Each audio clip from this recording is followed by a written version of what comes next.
زندگی اسراف والی نہیں ہونی چاہیے. ہماری زندگیوں میں اسراف بہت ہے، فضول خرچی بے انتہا کی ہے. 3 سوال قبر کے ہیں. کوئی یونیورسٹی اپنا پیپر آؤٹ نہیں کرتی. اللہ نے چونکہ انسان کو کامیاب کرنا ہے اس نے پیپر آؤٹ کر دیا، اس نے پہلے ہی بتا دیا یہ پوچھا جائے گا. قبر کے 3 سوال ہیں، حشر کے 4 سوال یا 5 سوال ہیں. ایک ان میں سے یہ ہے وَعَنْ مَالِهِ مِنْ أَيْنَ اكْتَسَبْتَهُ وَفِيمَا أَنْفَقْتَهُ. ارے بھائی پیسہ کہاں سے کمایا، کہاں کہاں خرچ کیا. تو کمانے میں بھی آزاد نہیں ہم لوگ، خرچ کرنے میں بھی آزاد نہیں، خرچ کرنے میں بھی آزاد نہیں. اللہ کے نیک بندوں کی، عباد الرحمن کی صفات میں ایک صفت یہ ہے وَالَّذِينَ إِذَا أَنفَقُوا لَمْ يُسْرِفُوا، کہ رحمان کے بندے وہ ہیں جب وہ خرچ کرتے ہیں تو حدیں پار نہیں کر دیتے، حد میں رہ کے خرچ کرتے ہیں. دوسری جگہ اللہ نے کہا وَلَا تُبَذِّرْ تَبْذِيرًا، ارے فضول خرچی مت کیا کر. إِنَّ الْمُبَذِّرِينَ كَانُوا إِخْوَانَ الشَّيَاطِينَ، فضول خرچی کرنے والے شیطانوں کے بھائی ہیں، اور شیطان اپنے رب کا بڑا ہی ناشکرا ہے. اللہ نے ابلیس کو بڑی صلاحیتوں سے نوازا تھا، لیکن وہ صلاحیتیں اس بدبخت نے اللہ کے خلاف ہی استعمال کی، اللہ کے خلاف. آدم کو سجدہ نہ کرنا جرم، پھر اللہ سے بحث کرنا ایک جرم، اور ایسی بحث ہے کہ بندہ کہتا ہے یار اسے کیا ہو گیا تھا، کہتا ہے فَبِعِزَّتِكَ لَأُغْوِيَنَّهُمْ أَجْمَعِينَ، تیری عزت کی قسم میں تیرے بنائی ہوئی اس بندے اور اس کی اولاد کو نہیں چھوڑوں گا، میں دوزخ میں ڈال دوں گا اس کو. میں دائیں بائیں سے حملہ کروں گا، میں آگے پیچھے سے حملہ کروں گا، اور میں اس کی نسل تباہ کر کے رکھ دوں گا. یہ اللہ کے سامنے کہہ رہے ہیں اور اللہ سن رہے ہیں اس کی باتوں کو.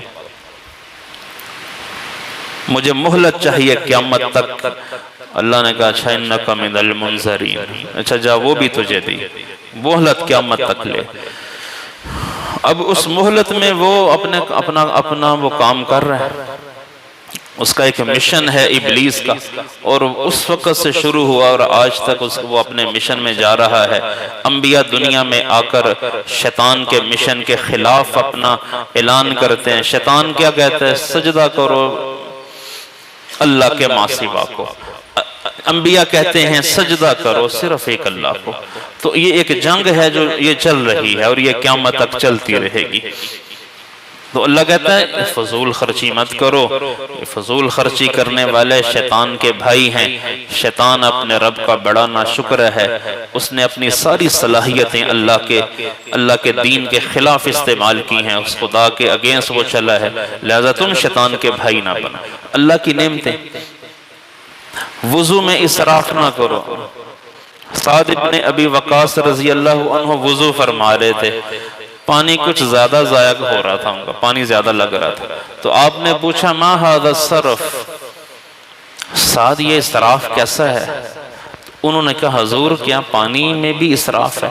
کہ نیکی کے کام میں تو کوئی اسراف نہیں، مطلب جتنی مرضی میں پانی استعمال کرے. تو کیا نیکی کے کام میں بھی اسراف ہوتا ہے؟ تو آپ نے کہا ہاں.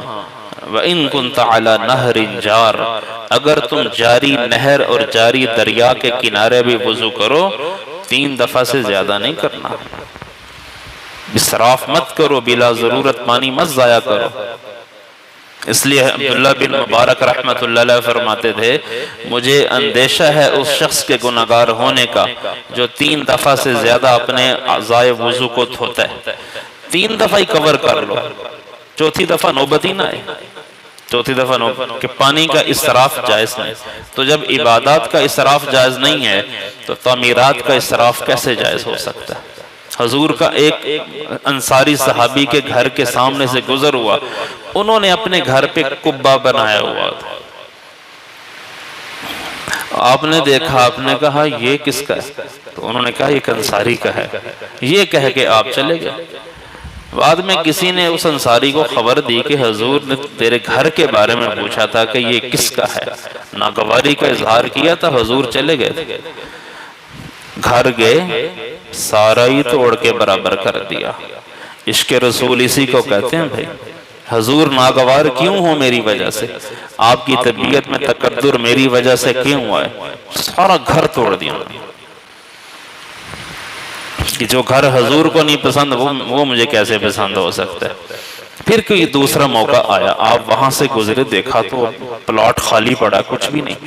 آپ نے کہا یہاں ایک گھر تھا، وہ تو کہا وہ تو اسی دن انہوں نے توڑ دیا تھا حضور، اور توڑ کر آ کے حضور کو بھی نہیں بتایا۔ کہا جی میں نے وہ کام کر لیا، میں بڑا وہ تیر مار کے نہیں، کام کر دیا بس ختم۔ صحابہ کی شان ایسی ہی تھی، نیکی کا کام کر کے بھول جاتے تھے کہ میں نے کو کیا ہے۔ نیکی کر دریا میں ڈال، بھول جاؤ اس کے۔ ہم نیکی کر کے ساری زندگی اس کو یاد رکھتے ہیں، ہم گناہوں کو دریا میں ڈالتے رہتے ہیں، گناہ کر کے بھول جاتے ہیں، گناہ کر کے بھول جاتے ہیں، کسی کے ساتھ زیادتی کی بھول گئے، ظلم کیا بھول گئے۔ نیکی کر کے بھول جاؤ، گناہ کو یاد رکھو کہ اس سے توبہ ہے، اس پر استغفار ہے، اس پہ معافی ہے۔ حضرت عمر رضی اللہ عنہ کی عادت شریفہ تھی، وہ بازار میں گشت کرتے تھے تو ہاتھ میں کوڑا ہوتا تھا۔ عوام کوڑے سے ٹھیک رہتی ہے، جب قوانین مضبوط ہو نا، پھر اللہ نے 4 کتابیں اتاری اور ایک ڈنڈا اتارا۔ حضرت موسیٰ کو ڈنڈا دیا ہوا تھا ساتھ، ایک ڈنڈا بھی ساتھ تھا، کتاب پہ عمل کرواؤ ان سے۔ تو موسیٰ حضرت عمر رضی اللہ عنہ بازار میں جا رہے تھے، ایک جوان آدمی کو دیکھا، وہ بڑا ڈھیلا ڈھالا مست ہو کے چل رہا ہے۔ تو عمر کے سامنے کوئی ڈھیلا ڈھالا چلے تو کوڑا مارا، اور کوڑا ان کے کپڑے کو تھوڑا سا ٹچ کر گیا، جسم پہ نہیں لگا، کپڑے کو ٹچ کر گیا، اور کہا سیدھے ہو کے چلو۔ تو اس نے اپنی رفتار ٹھیک کی اور وہ گیا۔ اب وہ تو چلا گیا، پھر ایک موقع آیا، گزشتہ 1 سال گزر گیا اس بات کو، تو حضرت عمر سے ملنے آیا کہ میں عمرے پہ جا رہا ہوں، میرے لیے دعا فرمائیں۔ حضرت عمر رضی اللہ عنہ نے اس کو دراہم کی ایک تھیلی دی کہ یہ لے جاؤ اور میرے لیے بھی دعا کرنا اور مجھے معاف کر دو۔ کس بات؟ کہ وہ 1 سال پہلے میں نے تجھے کوڑا مارا تھا اس پر۔ تو کہا امیر المومنین مجھے تو وہ یاد ہی نہیں ہے۔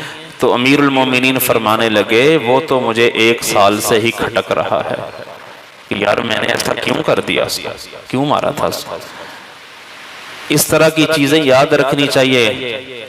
کسی کے ساتھ کوئی ظلم ہو گیا، زیادتی ہو گئی، یاد رکھنا یار معافی مانگنی ہے اس سے، فلاں بندے سے معافی مانگنی ہے۔ جو بندوں کو معاف کرے گا اللہ بھی اسے انشاءاللہ معاف کر دے گا۔ تو آپ صلی اللہ علیہ وسلم نے سن کے فرمایا کہ جتنی بھی تعمیرات ہوتی ہیں بے ضرورت، اس کا وبال قیامت کے دن تعمیر کرنے والے پہ پڑے گا۔ صحابی نے کوئی چھوٹا سا قبہ ہی بنایا تھا، بس بہت عالیشان محل نہیں کھڑا کیا تھا ہماری طرح، چھوٹا سا بنایا تھا، اس پر آپ نے فرما دیا وبال بن جائے گی یہ تعمیر بلا ضرورت۔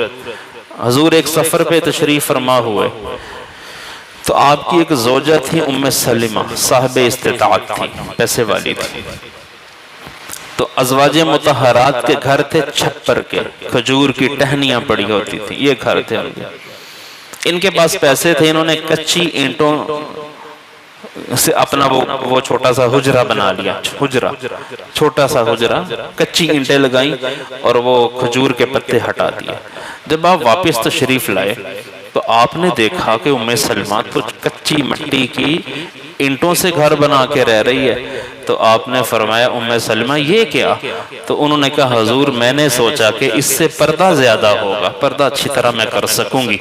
تو آپ نے فرمایا ام سلمہ سب سے بدترین مال جو کسی جگہ خرچ ہو وہ جگہ تعمیر ہے، بلا ضرورت، بلا ضرورت۔ تو قیامت کے دن پوچھا جائے گا پیسہ دیا تھا کیوں ضائع کر کے آئے گا، کیوں تعمیر میں ضائع کیا؟ ہمیں سوچ سمجھ کے مال کمانا ہے اور سوچ سمجھ کے خرچ کرنا ہے۔